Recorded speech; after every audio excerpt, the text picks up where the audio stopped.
the end of our second day, and I've been incredibly fortunate to be here. I want to thank all of you. I want to thank the organizers and the volunteers. It's really been a lot of fun. I'm going to talk about the Holocaust. And there are a lot of reasons to focus on the Holocaust, to spend time thinking about it, to learn about it. You learn about it because it's an important historical event, right? I learned about it initially because my grandparents are Holocaust survivors.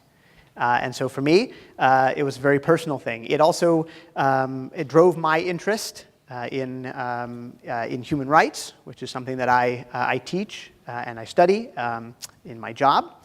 And it also drove my interest in heroism. And that's another reason why I think people ought to study the Holocaust today. Obviously, it's an important historical event, but we can learn a whole lot about not just the victims and the offenders, but we can also learn about people, ordinary people, who participated in acts of rescue and acts of resistance. And so I'm going to talk a little bit about that today, and then send you out thinking a little bit about those people. The reason I think that it's so important to think about those sorts of people is because, like we've been talking about over the last 2 days, these were not superheroes. These were not extraordinary people. They were ordinary people who found themselves in extraordinary times, extraordinarily dark times, and of course had to take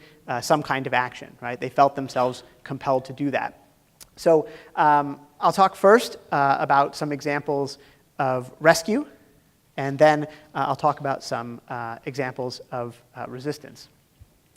There are people who, as I say, participated in this extraordinary rescue effort, and it looks like a big number, but it's really not, right? This number has been built over years. Yad Vashem, which is the Holocaust Memorial Museum in Israel, has been working since the early 1960s to identify people who participated in acts of rescue during the Holocaust. And this is the number they've come up with to this point, right, until 2017. When you think about it, acts of rescue were extraordinarily rare.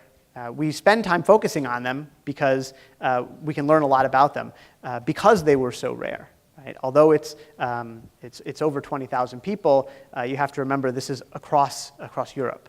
And one of the reasons it's so rare is because it was extremely dangerous. A person who decided to undertake an act of rescue had to make that first decision, and then essentially had to continue making that difficult decision all the time, right? They were putting themselves in terrible danger because if you were caught assisting Jews in occupied Europe, your family could be punished even up to the point of death. And so this was an extremely dangerous thing to do, very, very risky behavior, and people nonetheless did engage in it. These slides seem not to have lined up very well, so my apologies. I'll give you, just as I say, a couple of examples. I always like to talk about André and Magda Trocmé from Le Chambon-Soulignon. And the reason that I'm interested in them is because they effectively mobilized an entire community. Right? It wasn't simply that they decided to take action, but he was the pastor in this small town, and along with his wife, they got everybody in their town involved in this act of rescue, and they did it for years. Right? They were essentially a pacifist community, a Huguenot community in France. And they decided, beginning in 1940, that they were going to act as a community of refuge. And it was fairly well known that they were actively resisting in nonviolent ways to the Vichy regime in France and then to the Nazi occupying power.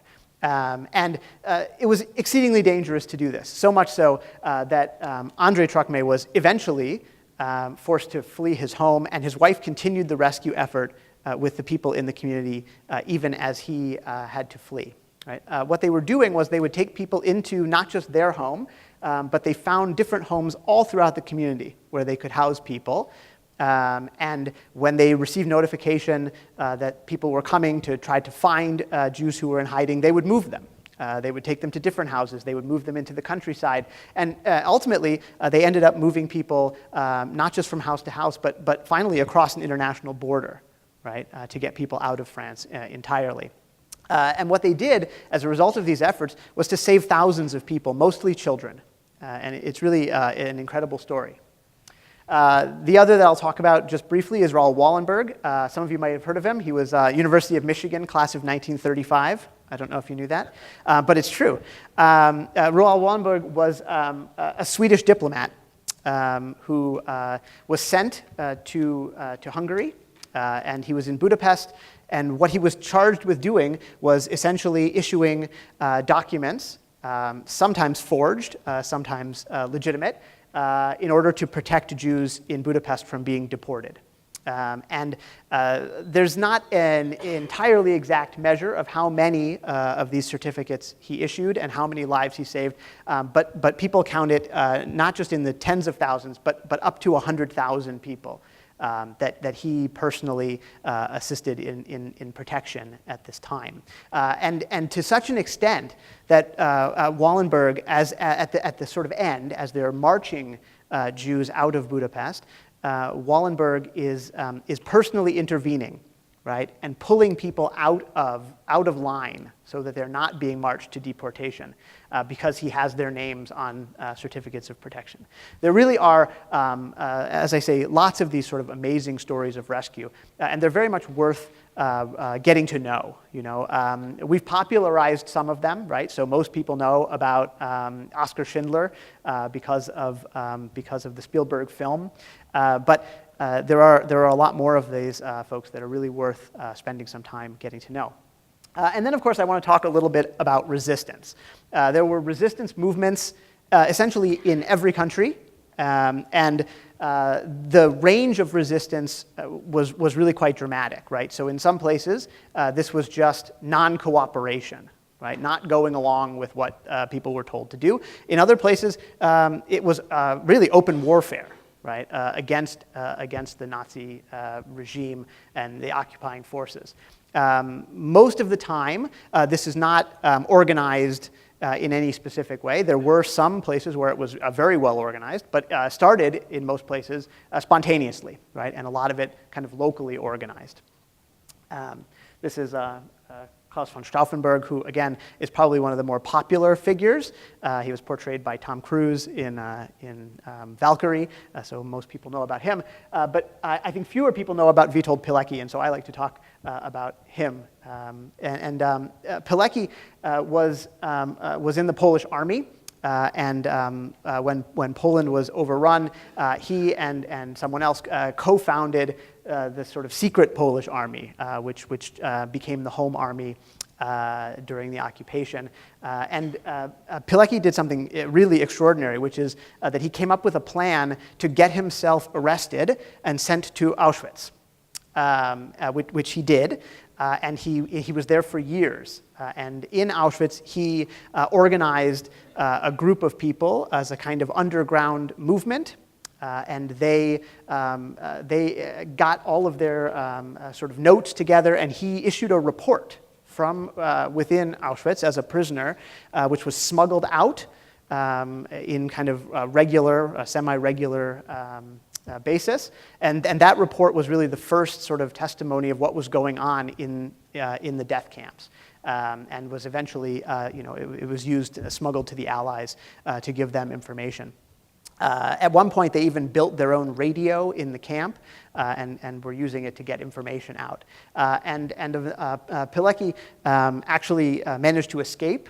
He and a couple others, during their time there, he escaped and went on to fight against the Germans. It's really kind of an incredible story. And then, of course, finally, people know a little bit about Sophie Scholl. Sophie and her brother Hans were part of a student movement in Munich, which was known as the White Rose. And they were sort of the core of a group that included a few other students and ultimately a professor. And what they did was they created leaflets that urged people to resist in their hometown of Munich at the university. And they printed them themselves. They disseminated thousands and thousands of them, and these got picked up in other places in Germany as well. And so they used this as a kind of organizing to get people to take action against the Nazi regime. And they did this for months in 1942 and 1943 until the two of them were ultimately caught in 1943 as they were distributing the final leaflet that they printed. So again, apologies for the slides, but one of the big questions that I've always been interested in, and the reason that I wanted to talk about this, is to try to figure out why these people did what they did, right? And why so many people didn't do what these people did. I think that's one of the kind of enduring questions when you think about something like the Holocaust, or when you think about the Rwandan genocide, or what have you, right? Any of these times when something terrible happens and some people take action, but most people don't. And I think there are a few reasons. So I just point to 3 of them. And it's not true for all of them. They don't all have these, but the vast majority of the people that I've looked at have 1 or 2 or 3 of these things in common. And the reason that I think this matters is that these are all things that you can do as well, right? This is what I mean when I say these are ordinary people who do extraordinary things. These people all had heroes. So, for example, Sophie Scholl, her father was someone who spoke out against things that he thought happened to be wrong, right? So she had this as a kind of role model. She had a hero that she could emulate, right? This is something anybody can do. They had really deep moral commitments, right? In the case of the Truckmates, for example, they believed very seriously. They were faithful, spiritual people, and truthfully, they were committed to nonviolence, to pacifism, and to resistance. Right? And they were committed to caring about others, right? So I call this expansive empathy, right? They looked at a lot of people who were different from them, and they saw them in some important way as similar to them. Right? When other people saw difference, they saw similarity. And these are all things that you can do, right? And I think practicing to do these things, you've heard a lot of the sort of stories over the last 2 days. As you practice these things, you get better and better at doing them. Right? So that if you're ever called on, if you ever need to act on behalf of somebody else, you have that practice in your back pocket. Right? You're ready to take that action. Thank you very much.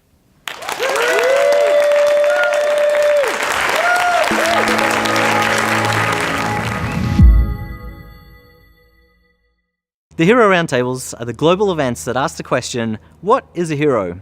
You've just seen one hero talk. To find more and join the conversation, visit our website or social media.